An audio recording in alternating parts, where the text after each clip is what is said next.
Selamat datang di Narasi Anime Indonesia, tempatnya recap alur cerita anime, petualangan, aksi, dan percintaan. Petualangan penuh warna, cerita epik drama mendalam. Kami hadir untuk mengisahkan narasi anime Indonesia, suara jiwa dalam cerita. Dari kisah lama hingga yang baru, semua terangkum di sini untukmu. Saichi adalah seorang anak laki-laki yang kesepian dan dibully oleh semua orang di kelasnya karena penampilannya. Suatu hari, Dewa Dunia membuat sebuah pengumuman dan memberikan kekuatan kepada semua orang sebelum mengirim mereka ke dunia baru. Namun, Saichi adalah satu-satunya yang tidak mendapatkan kekuatan apapun dan terus diejek setelah semua orang diteleportasi. Dewa memberinya satu keterampilan khusus lagi, yang memungkinkannya memakan buah misterius yang mengubahnya menjadi pria tampan yang pada akhirnya akan menikahi sang dewi. Di saat-saat terakhirnya, ia bertanya-tanya bagaimana hidupnya bisa berakhir seperti ini setelah dipindahkan ke dunia baru. Saichi kelaparan dan telah bertahan selama 5 hari tanpa makanan atau air. Sampai seekor cacing muncul di depannya saat ia dengan putus asa mencoba meraihnya. Sesuatu menghantam kepalanya, dan akhirnya ia melihat sebuah buah di depannya.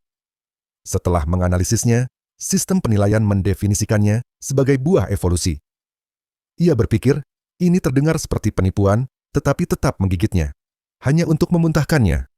Sebuah suara aktif di kepalanya mengumumkan bahwa efek buah tersebut sekarang akan diaktifkan. Ia duduk dalam keadaan terkejut, khawatir bahwa ia akan mati, namun tidak terjadi apa-apa. Situ ia berjalan dan menemukan monyet-monyet yang menari-nari dan menilainya berada di level 120. Mereka berjalan menjauh dari markas mereka, dan ia melihat semua buah evolusi yang mereka tinggalkan, lalu memutuskan untuk menyimpan semuanya di dalam kotaknya bersama dengan ramuan pemulihan terbaik di dunia. Teman-teman sekelasnya semua berkumpul tanpa dirinya, tetapi tidak satu pun dari mereka peduli dengan keadaannya saat ini. Sepanjang minggu, ia terus memakan sisa buah evolusi hingga hanya tersisa 2 buah terakhir. Penyiar ilahi memberinya peningkatan kekuatan lebih lanjut, tetapi para monyet kembali untuk memukulinya karena mencuri makanan mereka. Ia meminum eliksir untuk memulihkan diri, tetapi seekor monyet menerjang dengan kecepatan tinggi dan menjatuhkannya. Monyet itu meraih tubuhnya untuk memakannya. Namun bahkan, sistem permainan menganggap baunya sangat menjijikan hingga secara otomatis membunuh monyet itu dengan tubuhnya sendiri. Harta berupa bau busuk jatuh di hadapannya, bersama sebuah buku yang ia baca. Dan ia mendengar penyiar mengatakan bahwa evolusinya kini akan dimulai. Tanpa ia sadari, ia terbangun dengan tubuh yang lebih ramping dan mengingat tubuhnya yang telah tercabik-cabik dan tulangnya yang patah hingga tubuhnya mengalami transformasi. Penyiar menambahkan 1000 poin ke semua kemampuannya, menjadikannya salah satu makhluk terkuat, meski ia masih memiliki 9 dari 10 evolusi yang tersisa. Namun, levelnya tetap di level 1 setelah membunuh monyet tersebut, jadi ia memutuskan untuk berlari-lari memburu monster level 300 untuk meningkatkan level dan evolusinya dengan kemampuan kecepatan super dan tendangan gilotin barunya. Namun, berapapun banyak monster yang ia kalahkan, levelnya tidak pernah meningkat. Jadi, ia memutuskan untuk terus mengumpulkan harta karun dan mendapatkan kemampuan khusus, bahkan memperoleh blood legendaris dalam prosesnya dan membaca sejarah tentang para serigala. Evolusinya berlanjut sekali lagi, dan setelah seminggu berburu monster, ia hanya memiliki 1 evolusi yang tersisa. Namun sebelum ia bisa pulih, para monyet kembali mengepungnya dan seekor monyet merah raksasa menantangnya untuk bertarung. Saichi bertanya, apakah ia bisa menolak, tetapi monyet itu menolaknya karena dia jelek dan emo.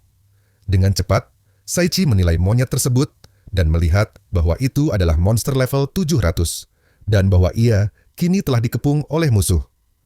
Monyet merah itu bersiap melepaskan pukulan raksasa ke tanah. Tetapi Saichi menghindar dengan kecepatan luar biasanya. Monyet itu terkejut, karena ini adalah pertama kalinya ada yang berhasil selamat dari serangannya yang pertama.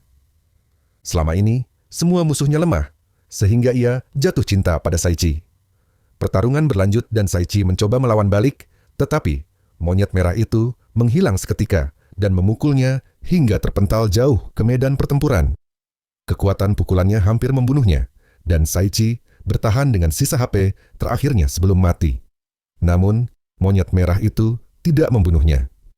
Sebaliknya, ia memperkenalkan dirinya sebagai Siria. Saichi heran kenapa dia memiliki nama seperti gadis cantik dan mencoba menebasnya.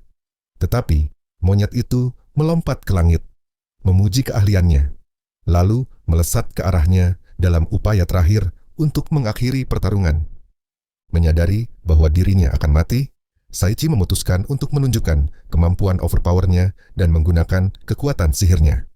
Namun untuk pertama kalinya, air yang ia ciptakan justru jatuh ke atas dirinya sendiri, dan gorila itu mulai meluncurkan rentetan serangan untuk menghabisinya. Hujan pukulan hampir membuatnya pingsan, tetapi ia mengingat kembali semua ejekan dari teman-temannya di sekolah yang memanggilnya babi. Dalam momen putus asa terakhirnya, ia menyadari bahwa ia harus memikirkan kemampuan yang bisa mengakhiri pertarungan ini. Saat pukulan terakhir siap mengenai dirinya, ia mengangkat ketiaknya dan melepaskan bau busuk yang sangat menjijikan. Pukulan monyet itu terhenti, dan Seria mengatakan bahwa dia akan menikahinya. Namun, ini bukan masa depan yang Saichi bayangkan, dan ia bertanya-tanya bagaimana hidupnya bisa berbelok seperti ini. Siria membawanya ke rumahnya dan menyuruhnya makan, tetapi Saichi terus mencoba memberitahunya bahwa ia adalah manusia, dan mereka tidak bisa menikah karena berasal dari spesies yang benar-benar berbeda. Namun, makanannya begitu enak, hingga ia melupakan semua yang baru saja ia katakan. Dan ia memperhatikan bahwa Siria bisa menjahit kembali pakaiannya seperti seorang istri yang baik. Ia mencoba memberitahunya bahwa dia akan menjadi istri yang hebat jika menikah dengan gorila, tapi Siria malah berkata bahwa Saichi seharusnya menikah dengannya saja. Setelah berminggu-minggu terjebak bersama Siria, ia mulai memikirkan bagaimana cara melarikan diri, dan menyadari bahwa ada tempat-tempat yang bisa ia gunakan untuk kabur. Namun rencananya terganggu ketika Siria mengatakan bahwa ia terlalu jelek untuk berkencan dengan gadis manusia. Jadi lebih baik ia berkencan dengan monyet, karena penampilannya seperti monyet juga. Kini, saat Siria sedang lengah, seekor laba-laba raksasa muncul dan siap membunuh Saichi. Namun, Siria menyadari bahwa Saichi dalam bahaya dan langsung memukul laba-laba itu hingga terlempar ke langit. Ia bertanya, apakah Saichi baik-baik saja? Dan Saichi menyadari bahwa Siria benar-benar peduli padanya. Selama ini, dia selalu mengkhawatirkannya, sementara Saichi terus menolaknya hanya karena mereka berasal dari spesies yang berbeda. Sementara itu, sebuah kerangka duduk di bawah mereka, mengingat kembali bagaimana ia kehilangan kepercayaannya pada umat manusia dan mengutuk seluruh dunia ini. Kerangka itu berharap ada seseorang yang bisa menyelamatkannya dari kegelapan ini. Saichi terus menghabiskan hari-harinya bersama Siria dan mulai berpikir bahwa semua ini tidak terlalu buruk. Namun, Siria kemudian mengungkapkan bahwa ia selama ini mencari buah-buah evolusi untuk diberikan kepada suami masa depannya. Saichi mencoba menyangkal bahwa ia mengetahui apapun tentang buah itu, tetapi Siria memberitahunya bahwa buah tersebut memungkinkan seseorang mencapai puncak dari rasnya, selama mereka tidak memakan lebih dari 10. Jika seseorang memakan 11, maka mereka akan mati. Ia bersumpah akan membunuh siapapun yang mencurinya darinya. Saichi pun berlutut dan memohon agar dia tidak dibunuh. Bukannya membuat Siria marah, hal ini malah membuatnya semakin ingin menikahi Saichi. Namun, ketika Saichi berteriak bahwa ia tidak mau menikah, Siria bertanya apakah ia membencinya. Saichi mengatakan bahwa ia tidak membencinya, tapi Siria tak peduli dengan sisanya dan tetap berniat menikahinya. Saat Siria pergi, Saichi mengambil satu-satunya kesempatan untuk melarikan diri dan berlari ke dalam hutan di sisi lain planet. Sementara itu, Dewa Dunia menyambut semua murid SMA dan memberitahu mereka bahwa mereka adalah satu-satunya yang mampu mengalahkan Raja Iblis dunia ini berkat kekuatan luar biasa mereka. Namun, berminggu-minggu berlalu hanya dengan pelatihan, dan komandan mereka memaksa mereka terus berlatih sebelum mereka berangkat dan mati di alam liar. Saichi terus berlari demi kebebasannya, tetapi Siria akhirnya berhasil menyusulnya dan berlari seperti Usain Bolt sambil berteriak agar ia tidak pergi ke arah itu.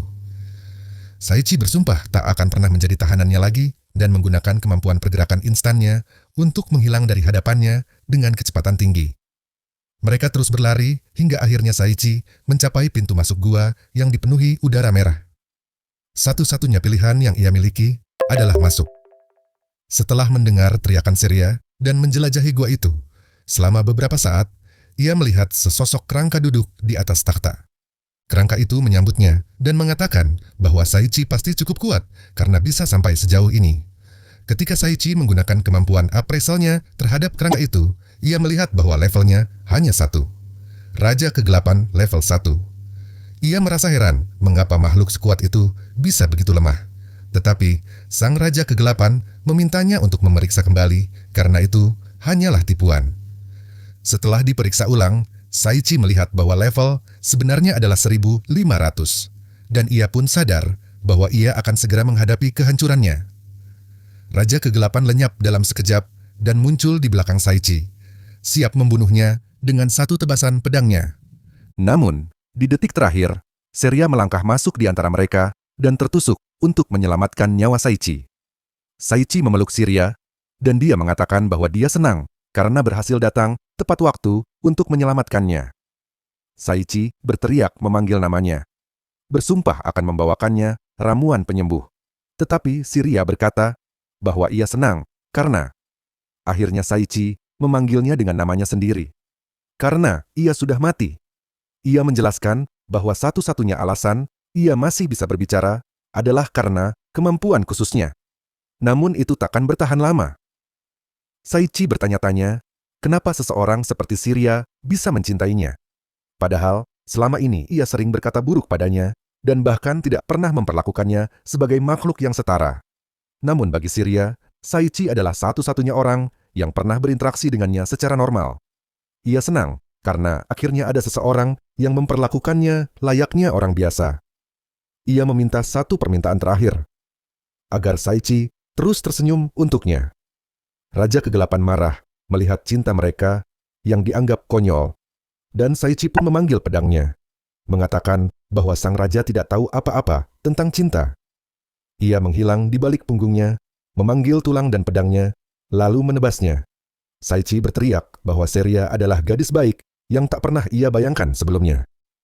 Kenangan tentang waktu mereka bersama berkelebat di kepalanya, dan ia berteriak bahwa ia mencintai Surya. Surya mendengar kata-katanya, dan cahaya keemasan mulai menyelimuti tubuhnya. Saichi melepaskan kemampuan sihirnya, mengirimkan aliran air menuju Raja Kegelapan.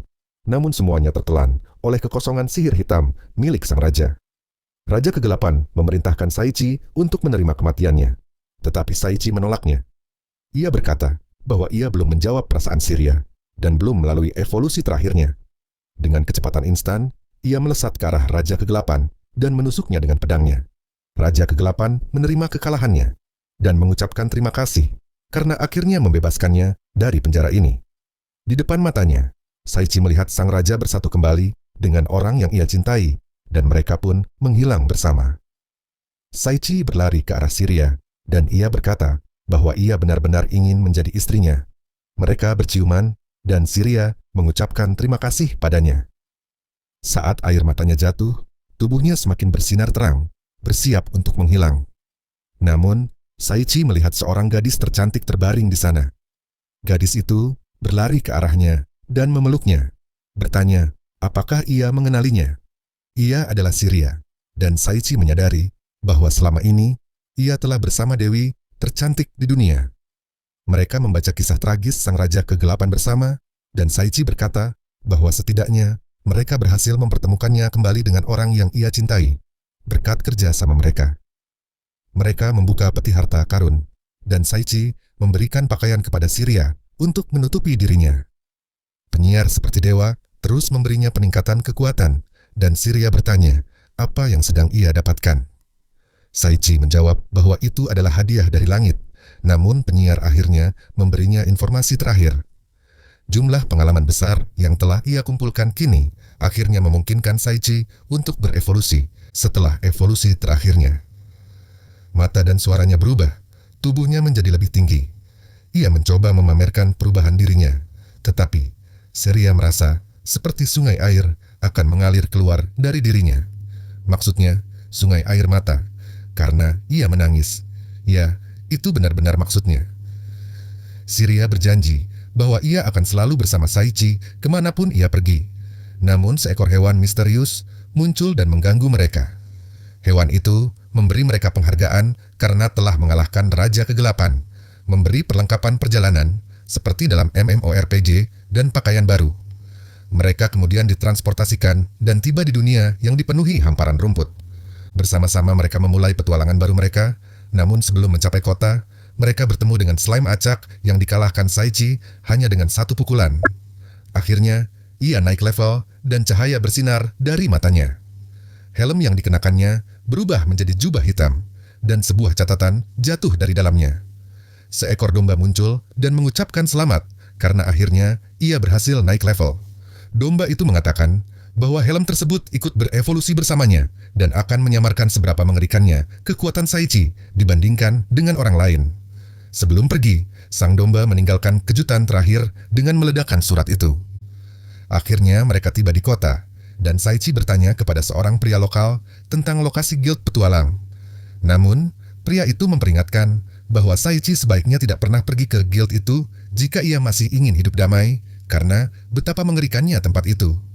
Meski begitu, pria itu menyambut mereka di ibu kota, dan mereka memutuskan untuk sepenuhnya mengabaikan nasihat tersebut dan tetap pergi ke guild. Batu asing menghantam jendela. Ya, ini pasti guildnya. Saichi berpikir bahwa ini memang pasti guild yang dimaksud, lalu membuka pintunya lagi. Ia melihat bahwa guild ini dipenuhi orang-orang gila yang bertingkah kacau. Shiria ingin melihat ke dalam, dan Saichi hampir membawanya pergi. Tapi, Master Guild muncul dan memamerkan otot-ototnya, menyambut mereka untuk mendaftar sebagai anggota. Dengan kekuatan ototnya, ia perlahan mendorong mereka masuk ke dalam guild. Master Guild lalu memberitahu Nona Plot bahwa mereka punya anggota baru dan ia memperkenalkan dirinya sebagai Heres. Resepsionis Shiria mendorong Saichi untuk mendaftar ke guild. Saat ia melihat bahwa orang-orang lain tampak menikmati berada di sana, akhirnya mereka pun memutuskan untuk bergabung. Namun, sekelompok 3 bandit masuk dan mulai mengganggu Saichi. Mereka menangkapnya dan berkata bahwa mereka ingin dia ikut mereka sebentar. Para pria itu mengawalnya keluar dengan membawa tongkat dan membawanya ke seorang pria berotot. Mereka memaksa Saichi untuk melepas jubahnya. Dan begitu melihat penampilannya, mereka semua menganggapnya tampan. Mereka bertanya, apakah ia ingin mengembangkan plot dan mengatakan bahwa semuanya akan baik-baik saja setelah terbiasa.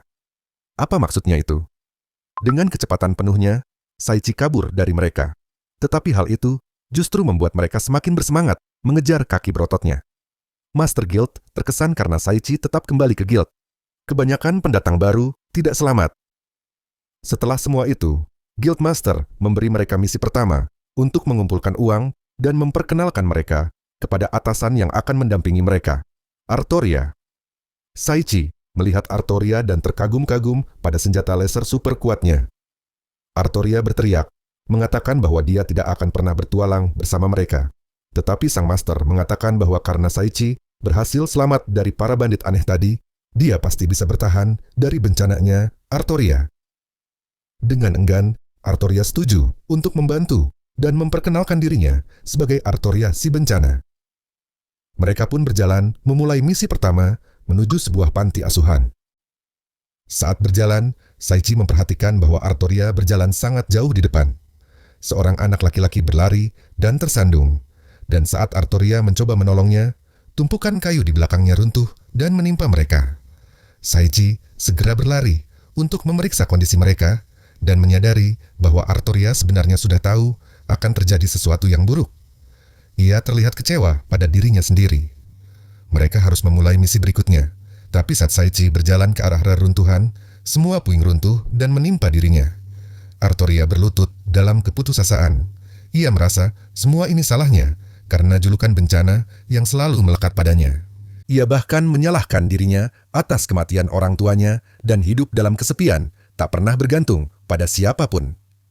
Karena kutukan itu, tiba-tiba tangan Saichi muncul dari puing-puing dan Artoria langsung memarahinya karena bertindak sendiri tanpa instruksi yang bisa saja membahayakan seluruh tim. Setelah berteriak, ia pergi meninggalkan mereka. Saichi justru merasa bahwa dia sebenarnya orang yang sangat baik. Sementara itu, pelatihan di sekolah masih berlangsung, tetapi bahkan setelah 5 bulan, tidak satu pun dari mereka yang menjadi cukup kuat. Namun kemudian, resepsionis bertanya, apakah mereka memiliki tempat untuk menginap, namun karena mereka adalah pengembara nomaden, tentu saja mereka tidak memiliki. Artoria mengundang mereka untuk tinggal bersamanya, dan mereka dengan senang hati menerima tawaran baiknya. Perjalanan mereka berlanjut bersama, dan Artoria meminta dia untuk mengumpulkan lebih banyak ramuan sebelum kembali ke rumah. Namun setelah mencari selama berjam-jam, dia mendengar sekelompok 3 goblin yang sedang membicarakan tentang menangkap manusia. Saichi memutuskan untuk menginterupsi mereka, tetapi mereka memberitahu bahwa mereka akan membunuhnya karena mendengar rencana rahasia mereka untuk menguasai dunia manusia. Mereka memanggil troll raksasa, dan troll raksasa itu menggunakan seluruh kekuatannya untuk memukul Saichi. Namun, Saichi ternyata memiliki keterampilan tersembunyi selama ini. Kemampuan untuk menerima serangan lawan dan mentransfer kerusakan tersebut kepada mereka. Dia mencoba untuk bertanya kepada mereka tentang ramuan, tetapi mereka semua berbalik dan lari menjauhinya. Pemimpin mereka bertanya, mengapa mereka tidak mematuhi perintahnya dan memasuki dunia manusia. Dan mereka memberitahu bahwa mereka ingin lebih membantu untuknya. Mereka menyiapkan mantra teleportasi di seluruh dunia menuju pintu masuk Dewa Naga Hitam. Tuannya senang dengan betapa jahatnya mereka, tetapi tetap akan menghukum mereka karena tidak mematuhi perintahnya dengan 500 cambukan. Hari ujian terakhir, Guild datang untuk Saichi, dan Syria dan Artoria akan menguji mereka. Hari dimulai seperti biasa, dan Saichi dan Syria berusaha mengalahkan slime untuk mencapai misi mereka. Namun, slime itu teleportasi sebelum mereka bisa menyerangnya, dan Artoria menyadari bahwa ada mantra teleportasi tersembunyi di seluruh tanah ini. Dia memberitahu mereka untuk berjalan kembali ke guild, tetapi tanpa sengaja mengaktifkan mantra teleportasi. Saichi dan Syria memegangnya dan ikut masuk bersamanya. Mereka bertanya-tanya kemana mereka telah dipindahkan, dan Artoria memberitahu mereka untuk tetap dekat dengannya dan memberinya batu yang akan memungkinkan mereka menemukannya jika mereka terpisah. Namun sebelum mereka menyadarinya, Artoria menginjak sebuah batu yang menyebabkan dinding terangkat dari lantai dan memisahkan keduanya. Saichi panik dan mencoba memukul dinding dengan seluruh kekuatannya, tetapi hanya melukai tangannya. Sebagai gantinya, Artoria bertarung mati-matian sendirian, berdarah saat melawan Mami, tetapi akhirnya mengumpulkan keberanian untuk memotongnya. Saichi dan Syria mulai mencari cara untuk menemukan Artoria, dan Saichi menemukan peti rahasia, tetapi memutuskan untuk mengabaikannya. Peti itu mulai berbicara, memintanya untuk membukanya dan melepaskan anggota tubuh dari dalamnya. Itu melompat ke arah mereka, dan Saichi menghancurkannya dengan satu pukulan. Mereka melihat ke dalam peti untuk mendapatkan loot, dan Saichi menemukan cincin nasib buruk yang memiliki kemampuan untuk mengalihkan keberuntungan pemakainya dengan -2. Cahaya bersinar dari batu Syria, dan dia bertanya-tanya mengapa batu yang diberikan Artoria bersinar merah. Sementara itu, Artoria memasuki sarang bos dan naga menyambutnya untuk kematiannya. Saat dia bersiap untuk melawan, mereka menyadari bahwa batu yang dia berikan hanya bersinar merah. Jika dia dalam bahaya, mereka mencoba menggunakan batu panduan untuk melokalisasi Artoria. Saichi memukul dinding lagi, dan Syria bertanya padanya apa yang harus mereka lakukan, tetapi dia terus saja memukul dinding itu. Artoria terus dihancurkan oleh naga, tetapi dia terus memiliki tekad yang kuat dan tidak akan menyerah sampai dia kembali bersama teman-temannya.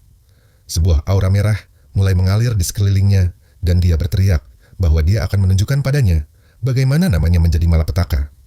Energinya memancar dan bentuknya berubah. Dia meluncur menuju naga, tetapi naga itu memukulnya dengan seluruh kekuatannya. Dia terus mencoba untuk bertahan, tetapi naga itu mengeluarkan 3 pedang yang membuatnya terlempar kembali ke arah dinding. Artoria frustrasi dengan kelemahannya, tetapi terus menggunakan kemampuannya untuk meluncur menuju naga. Namun, naga itu menikamnya di dada, melemparkannya ke samping, dan mengatakan bahwa dia terkesan. Detik-detik terakhir, Artoria dihabiskan dengan memikirkan Saichi dan Syria, dan bagaimana mereka adalah 2 orang yang selalu membuatnya tersenyum. Sejak dia dikutuk dengan nasib buruk ini, naga itu menyemburkan napas apinya dan dia meminta maaf karena telah membuat mereka mati karena suaranya yang asing. Memberitahunya bahwa mereka ada di sini untuk menyelamatkannya. Naga itu mempersiapkan serangan lainnya, tetapi Saichi berpindah tempat dengan gerakan instannya. Dia mencoba mendekati naga, tetapi serangan energi naga menahannya. Setelah menilai naga itu, Saichi melihat bahwa level naga itu lebih dari 5.000 dan menyadari bahwa dia akan terjebak. Naga itu memukul dengan ekornya dan Saichi hampir berpindah tempat. Namun, naga itu menggunakan telekinesis untuk memaksanya tetap di satu tempat dan meledakkannya ke dinding dengan angin ekornya. Saichi memuntahkan darah dan terjatuh, bertanya-tanya mengapa tidak ada satupun keterampilannya yang aktif saat ini. Naga itu mengumumkan bahwa dia akan mengakhiri pertarungan ini, melepaskan mantra paling kuatnya, Inferno Neraka. Surya berteriak padanya untuk menggunakan mantra air yang dia gunakan saat melawannya. Dan dia memanggil belati legendarisnya dan menciptakan air terjun raksasa untuk jatuh ke naga. Naga itu marah dengan ini dan melepaskan napas apinya ke arah Saichi. Namun dia melesat pergi, mengaktifkan keterampilan utamanya, Gale. Namun, naga itu memaksanya tetap terkunci di tempatnya. Sekali lagi, dia memaksa pikirannya untuk bergerak. Dan pengumuman, seperti Tuhan, memberinya keterampilan intimidasi, ketahanan, dan memungkinkannya bergerak bebas. Dia membuka keterampilan tertinggi, satu dengan pedang, dan berlari menuju naga asing. Pengumuman itu menekan tombol leveling up, dan Seria berlari untuk memeluknya. Artoria telah diselamatkan oleh ramuan penyembuhan Seria. Tetapi, mereka masih belum menemukan cara untuk melarikan diri. Saichi bergegas membuka peti harta untuk menemukan cara pulang, tetapi melihat batu naga, statistik yang sangat kuat, dan memutuskan untuk memakannya, untuk meningkatkan kekuatan magisnya. Dia membuka peti harta, menemukan sebuah mantel hitam lain untuk dipakai seperti Kirito. Kelinci hadiah muncul dari surat lagi dan mentransportasi mereka keluar dari ruang bawah tanah yang baru saja mereka jelajahi. Artoria terbangun dan berteriak pada Saichi untuk melepaskannya, tetapi kemudian meminta maaf karena telah membuat mereka terjebak dalam nasib buruknya. Dia menunjukkan poin keberuntungannya, dan dia melihat bahwa itu negatif 2 juta. Tapi tidak berhenti di situ. Nasib buruk Artoria telah bersamanya sejak dia masih kecil, dan selalu mempengaruhi orang-orang di sekitarnya. Dia meminta maaf karena telah membawa mereka semua ke dalam nasib buruk ini. Tetapi Saichi mengatakan bahwa dia tidak pernah membawa nasib buruk pada mereka dan Surya setuju. Beberapa hari berlalu, dan Saichi mencari Artoria yang telah menghilang sejak saat itu. Dia menemukan Artoria duduk di puing-puing yang dia buat selama ujian mereka dan memberitahunya bahwa semua orang menyayanginya dan merindukannya. Saichi bertanya-tanya bagaimana dia bisa membuatnya merasa lebih baik. Jadi, dia memeluknya dan memberitahunya bahwa dia akan tetap di sisinya selama yang dibutuhkan sampai dia benar-benar bisa tersenyum dari hati, yang membuat Artoria menangis kemudian. Artoria berterima kasih padanya karena begitu baik padanya. Dan Saichi bertanya-tanya apakah ada cara untuk membebaskannya dari nasib buruknya. Kenangannya mengingatkan dia tentang Artoria, memberitahunya bahwa keberuntungannya selalu negatif. Dan dia menyadari bahwa dia telah menemukan jawabannya. Saichi meminta tangan Artoria dan memasangkan cincin di jarinya. Saichi memberitahunya bahwa cincin ini adalah cincin kebahagiaan, dan itu akan menetralkan kutukannya serta menggandakan keberuntungannya, membuatnya berubah dari negatif 2 juta menjadi positif 4 juta. Artoria tidak akan lagi menjadi malapetaka dan dia meyakinkannya bahwa dia akan selalu mendukungnya sepenuhnya. Dia mendorongnya menjauh darinya, berlari pergi. Dia mencari-cari dia dan setelah beberapa hari mencari, akhirnya dia menemukannya. Saichi mengumpulkan seluruh keberaniannya untuk mencoba memperbaiki kesalahpahaman ini. Artoria mengerti bahwa dia tidak memberinya cincin ini karena merasa bahwa dia adalah sial untuknya. Tetapi memberitahunya bahwa dia tidak peduli dengan semua itu karena dia telah jatuh cinta padanya. Dia tahu bahwa Saichi memiliki Surya, tetapi bertanya apakah dia masih bisa berada di sisinya, meskipun dia bukan gadis yang paling feminim. Saichi menyadari bahwa dia tidak bisa memilih di antara keduanya. Jadi, dia mendorongnya kembali. "Sayang, kenapa kamu lari? Kenapa kamu lari?" Surya memberitahunya untuk menerima Artoria. Syria sedikit sedih. Dia tidak akan bisa memilikinya hanya untuk dirinya sendiri, tetapi tahu bahwa dia tidak pernah bisa menguasainya sejak awal. Saichi berterima kasih pada Syria karena telah menjadi gadis terbaik, dan Saichi berbalik ke Artoria. Tetapi dia memberitahunya untuk memanggilnya R, karena itu yang biasa dipanggil oleh teman-temannya yang dekat. Dan episode ini berakhir di sini. Like dan subscribe jika kalian menyukainya. Sampai jumpa di episode berikutnya. Petualangan penuh warna, cerita epik drama mendalam. Kami hadir untuk mengisahkan narasi anime Indonesia, suara jiwa dalam cerita. Dari kisah lama hingga yang baru, semua terangkum di sini untukmu.